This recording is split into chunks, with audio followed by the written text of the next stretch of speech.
আসসালামু আলাইকুম। আপনারা সবাই কেমন আছেন? আশা করি ভালো আছেন। আলহামদুলিল্লাহ আমি অনেক ভালো আছি।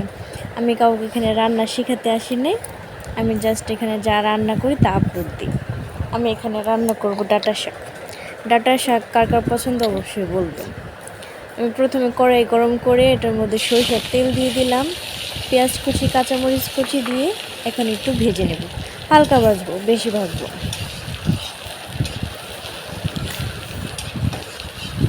পেঁয়াজগুলো ভাজা হয়ে গেলে এটার মধ্যে শাকগুলো দিয়ে দিব। ডাঁটা শাক আমি আগে ধুয়ে পরিষ্কার করে রেখে দিয়েছি।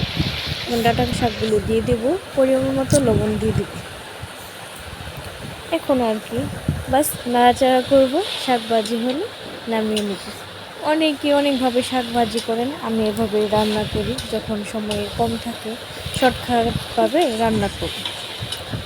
সময় থাকলে ভালোভাবে রান্না করে, রান্না হয় এইভাবে রান্না করে চলে আসি। সবাই লাইক করবেন, কমেন্ট করবেন, ফলো দিবেন। আল্লাহ হাফেজ।